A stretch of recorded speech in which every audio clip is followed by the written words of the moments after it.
Balance in Music, and we're going to talk about how you can play a song called Come With Me Now by the KONGOS. And we'll end up capoing this on first fret to kind of match the recording. We're to start off walking through a couple things in root position. And there's this cool little accordion lick that kind of kicks it off where you can play an open G and do a kind of a hammer on the second fret. And then we kind of play that note again, and then open G twice. And then we play open G and do a hammer on the second and kind of a pull off right after it. And then open D. So that's a little weird, kind of playing the open G, getting the sound to kind of carry to the second finger, and then open G, and then kind of that hammer-on pull-off where you kind of play in the open G, let the finger get enough force to kind of carry the sound of the second, and kind of do a stick straight towards the ground for the pull-off, and then you got open D right after that. So you got O2, 2, O, O2, O,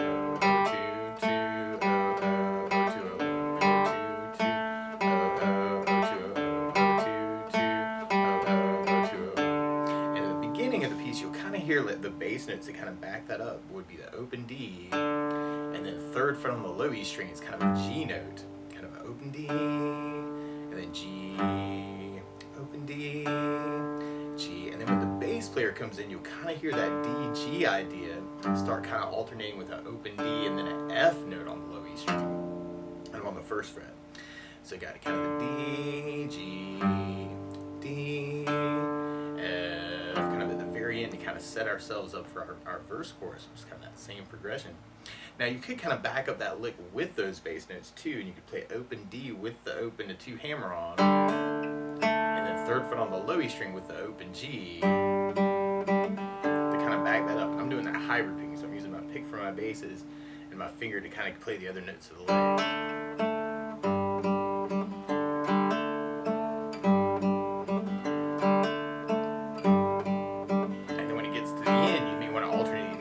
Idea with kind of the low E first fret for the F to kind of match the bass player on that.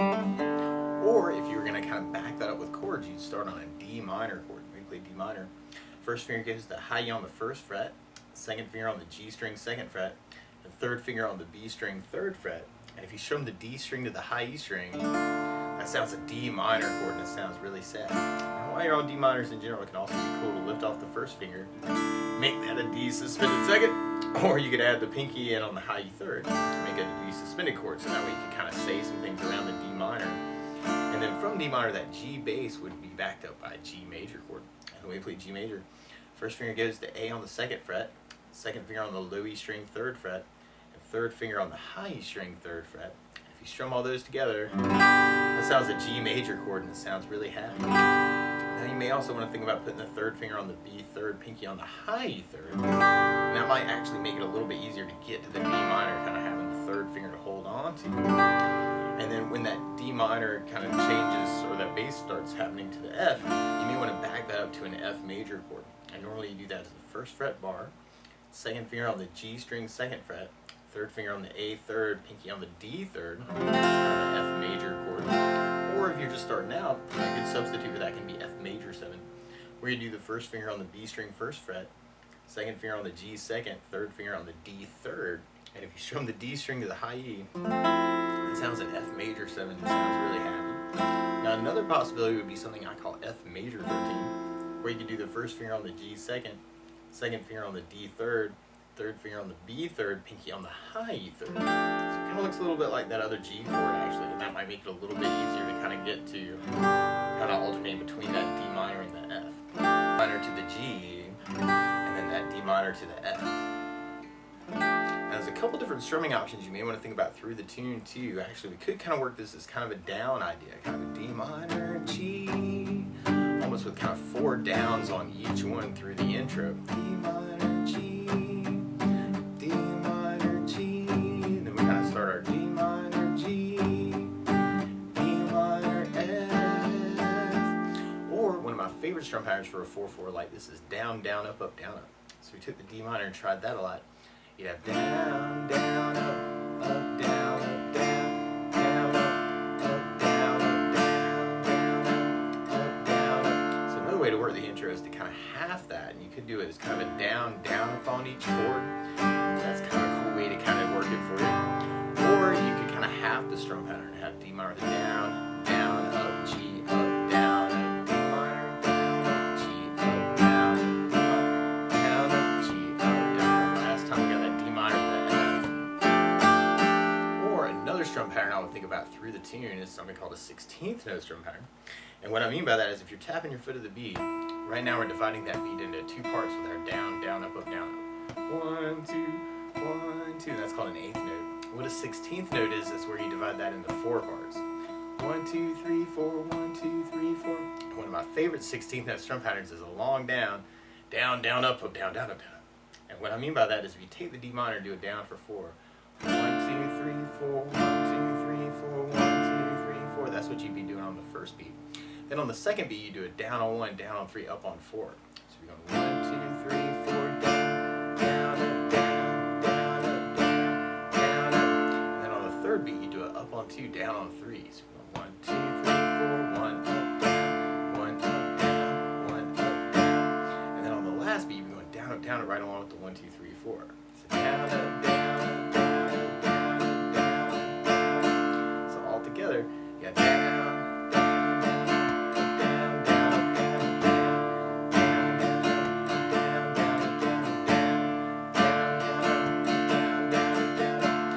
Ways you could kind of apply that to it. You could do just the long down, down, down up on each chord. Kind of dig on that.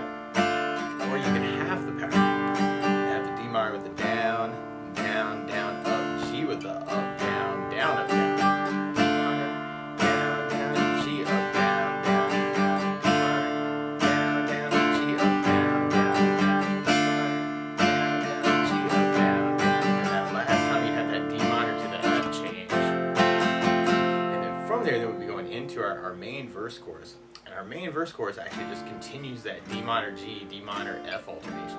So you can do that any of those ways. That D minor G, D minor F, D minor G, D minor F, D minor G, D minor F, D minor.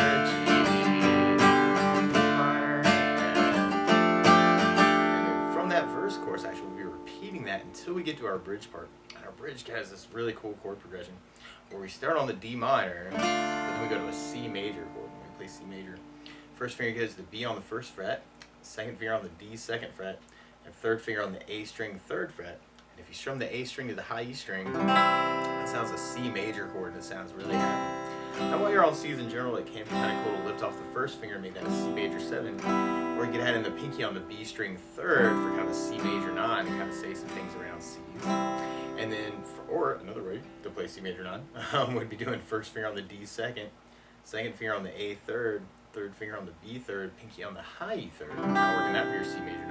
And then from the C, we go to our G major chord, but then we go to an A major chord when we play A major. First finger goes to the D on the second fret, second finger on the G second fret, third finger on the B string second fret. If you strum all those, it's really, really happy A. Now, party on the second fret, man. Now you may also want to lift off the second finger, dangerous finger to lift, and make that an A7 on that change. Or you could readjust the fingers and add in the pinky on the high E third to kind of dig on the A7 string. And then from the A7, we'll be going back to D minor. And then we go to our C major chord, but then we go to a B flat major. And there's a couple ways you may want to think about doing this. You could do it as a first fret bar, third finger of the D, G, and B is kind of a B flat major chord. Or a smaller B flat if you're just starting out. You can do first finger on the high E first fret, third finger on the G third, pinky on the B third. It's kind of a little B flat major on the top 4 strings. Or you could add the second finger in on the B string on the third fret. Or you could use a B flat 5 power chord, or you do first finger on the A first fret, third finger on the D third fret for B flat 5. Or you may dig on a B flat major 7 sound, where you do first finger across the entire first fret, second finger on the G second fret, third finger on the D third, pinky on the B third. Kind of work that for your B flat major. So kind of dig on that. And then from the B flat major 7, you go to an A minor chord, so the A becomes sad, and the way you play A minor. First finger goes to the B on the first fret, second finger on the D second fret, third finger on the G second fret. If you strum all those together, that sounds an A minor chord, and it sounds really, really sad. Now on A minors in general too, you may want to think about lifting off the third finger, making that an A minor 7. Or you could even add in the pinky on the high E third for an A minor 7, kind of dig on that. And then from the A minor, we'll be going to a G minor chord. And there's a really slick way to do this, but normally you do it as a 3rd fret bar, 3rd finger on the A 5th, pinky on the D 5th, it's kind of a G minor. Or you could lift off the pinky and make that a G minor 7, which can be a cool change. Or if you're digging on kind of that 4-finger G we were doing earlier, you could use that shape and take the 1st finger and kind of mute out the A string. It's kind of a big G5 power chord if you kill that A. So that might be a cool way if you're kind of trying to avoid the bars. And then from the G minor, we go to our F major chord, and another F. Then we go back to G minor, more G minor. And then we go to our A, and then more A. And then B flat, and B flat, and then C, A minor. B flat, another B flat, and then we go to our D minor, and then we do kind of a big hit on the last D minor and kind of do just a big down on it. Now the weird part is to play along with the recording though, instead of starting on a D minor chord, they're actually starting on an E flat minor chord. So to play along with the recording, what you want to do is take a capo, and if you put the capo on 1st fret, then now your D minor is really an E flat minor, your G is really an A flat major, your F is really a G flat major, and when we get to it, the C major is really a D flat major, and our A major is really a B flat major, our A minor is really a B flat minor, and the B flat major 7 is really a B major 7. But to take it from the very beginning, you may want to kind of work it off that intro lick, just to kind of kick things off. That might be kind of a cool way to kind of work it. Out for where that bass changes to the F note. Or you could kind of work the down idea, kind of D minor, G, D minor, G, or the down, down, up, down. Kind of working just that down, down up on each chord. And then you kind of listen out for that D minor F hit at the very end. G, D minor, F. Or you could work the 16th pattern. I have the D minor, G,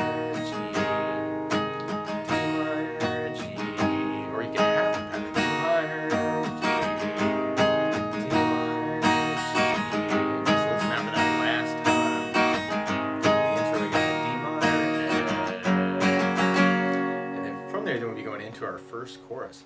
So it's really kind of keeping that last little idea going. Kind of D minor, G, D minor, F, D minor, G, D minor, F. Or you can use the 16th. D minor, G, D minor, F, D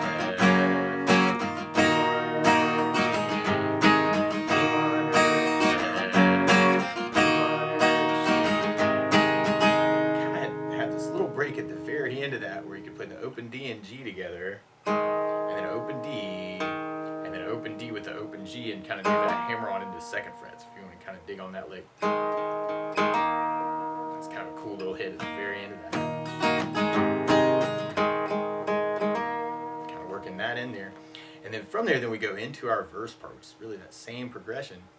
Now, one other thing I think about adding to the song though is bass notes. And a lot of times on that first down of the down, down, up, down, up, you can throw a bass note in for the chord. So in the D minor, you have D for the bass. On the G, you'd have low E for the bass. On the F bar, you'd have low E for the bass. And on the F major 7, you'd have D for the bass. On the F major 13, you'd have the D for the bass. On the C, you'd have the A for the bass. On the G, you'd have low E for the bass. On the A, you'd have the A for the bass. On the A minor, you'd have the A for the bass. And on the B flat, you'd have the A for the bass. If you're kind of doing that bar G minor, you'd have the low E for the bass for that chord. So we try that next verse with a bass down, up, down, up. We have D minor, G, D minor, F, D minor, G, or you can have the pattern D minor, F, D minor, G, D minor, F, D minor, G, D minor, F. Or if you're digging on the 16th pattern, you could add basses to that and make it a bass, down, down, up, down, down, up, down, or bass, bass, down.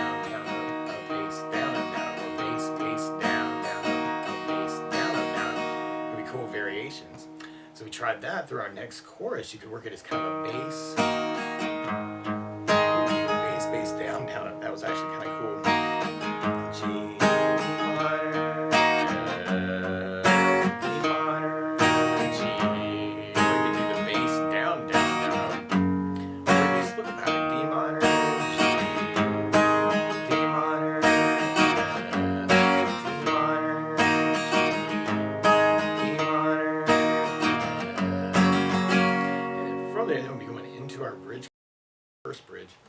So if we tried that with a bass down, up, down, up, you'd have the D minor, C,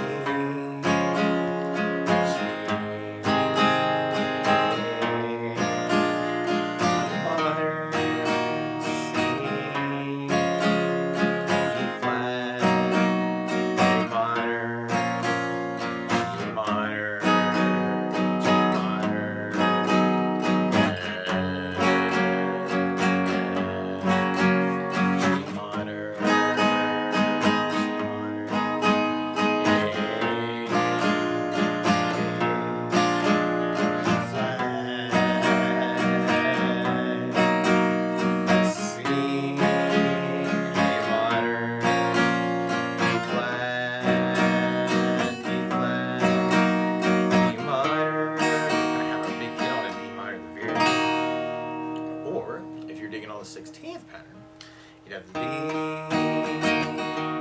C, G, A,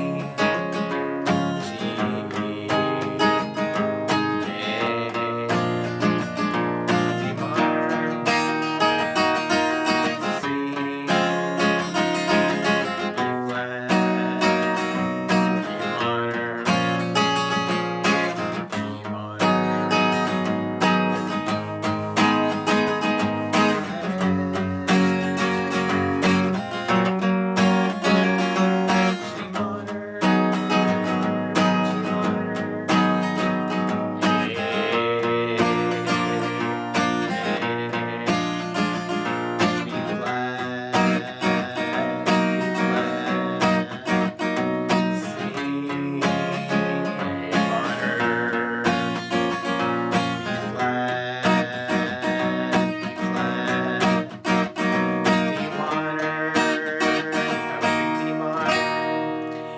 From there, then we're going into our next chorus. So back to our D minor, G, D minor, F, D minor, G, D minor, F.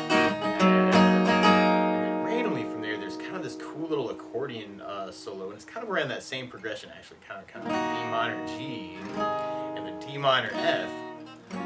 Kind of hear the accordion come in, and there's kind of like this break, and then all of a sudden you'll hear these little guitar hits that are kind of like G minor, and then D minor, G minor,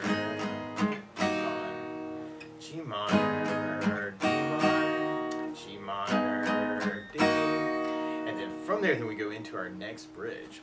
So we got our D minor, C,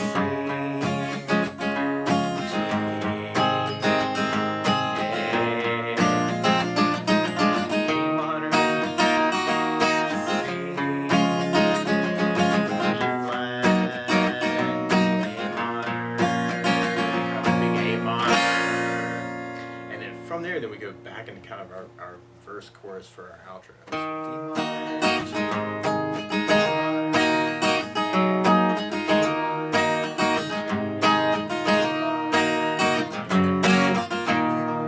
you know the licks around these chords, you know, feel free to throw it in, kind of embellish this lesson any way you wanted to. But that's the basics of how you can strum along with Come With Me Now! KONGOS. So, good luck!